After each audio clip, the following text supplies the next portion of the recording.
जय हनुमान ज्ञान गुण सागर जय कपीस तिहु लोक उजागर रामदूत अतुलित बल धामा अंजनी पुत्र पवन सुत हनुमान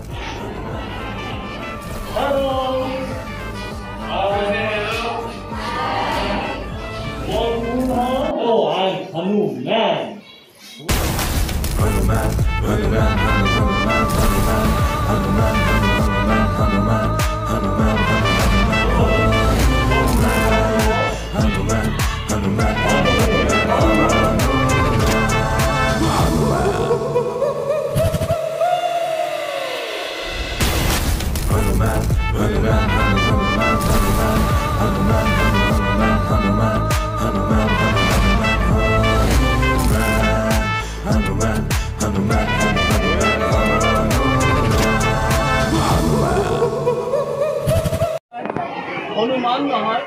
জয় হনুমান নামৰ এখন চিনেমা আহি আছে 31 অক্টোবৰত দুৰ্গা পূজাৰ 4 দিন পিছতে দশমীৰ 4 দিন পিছতে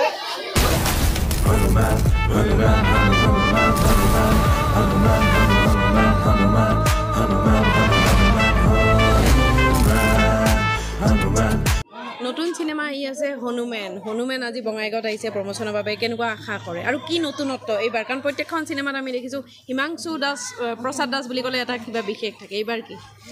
বিশেষ বুলি একো নকওঁ কিন্তু এটা কথা নিশ্চিত যে অসমীয়া চিনেমাত এতিয়ালৈকে যেনেকুৱা ধৰণৰ চৰিত্ৰ আমি দেখা পাইছোঁ এতিয়া চাব ডক্টৰ বেজবৰুৱাত ডক্টৰ আছে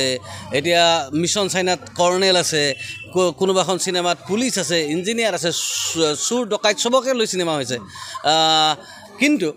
এইবাৰ যিটো কেৰেক্টাৰ হনুমান এই কেৰেক্টাৰটো অসমীয়া চিনেমাৰ ইতিহাসত এটা নতুন ধৰণৰ কেৰেক্টাৰ হ'বলৈ গৈ আছে আৰু এইটো নিশ্চিতভাৱে আজি আমি কণ ল'ৰা ছোৱালীৰ মাজত সময় কটাইছে হনুমানে অৰ্থাৎ ইয়াৰ দ্বাৰা আমি অসমবাসী ৰাইজক এইটোৱে ক'ব বিচাৰিছোঁ যে এইখন চিনেমা পৰিয়ালৰ সকলোৱে একেলগে উপভোগ কৰিব পৰা চিনেমা কিছুমান চিনেমাৰ কিছুমান দৃশ্য থাকে বা কিছুমান সংলাপ থাকে যিবিলাক সংলাপৰ কাৰণে দৃশ্যৰ কাৰণে আমি সকলোৱে একেলগে চিনেমাখন উপভোগ কৰাত অসুবিধা আহি পৰে কিন্তু জয় হনুমানত তেনেকুৱা ধৰণৰ কোনো ধৰণৰ দৃশ্য বা সংলাপ নাই অৰ্থাৎ পৰিয়ালৰ সকলোৱে একেলগে চাব পৰা আৰু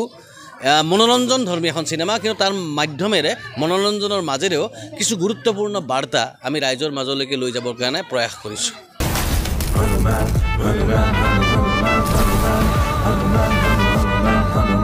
নতুন সিনেমা ব্যতিক্ৰমী চৰিত্ৰ কেনেকুৱা লাগিছে কৰি খুব ভাল লাগিছে স্পেচিয়েলি আমাৰ কণমানি কিশোৰ এটাই ইমান মৰম দিছে চ' কি ক'ম আৰু ইয়াতছে বেছি আৰু কোনোবাই কি বিচাৰিব আপুনি যেতিয়া বাচ্চা স্পেচিয়েলি চিলড্ৰেনছ যেতিয়া আপোনাক ইমান মৰম দিয়ে তাতছে বেছি আপুনি আৰু একো বিচাৰিবও নোৱাৰে ভাবিব নোৱাৰে আৰু এটা যে বৰ্তমান সমাজত হনুমানৰ প্ৰয়োজনীয়তা আহি পৰিছে নেকি ক'ব গ'লেতো চব যুগতে হনুমানৰ প্ৰয়োজন হয়ে চ' এইটো যুগত নতুন এটা আহিছে আমাৰ এতিয়া হনুমান নহয় কিন্তু হনুমেন চ' হয় জৰুৰী হৈছে ধন্যবাদ যাচিছোঁ ধন্যবাদ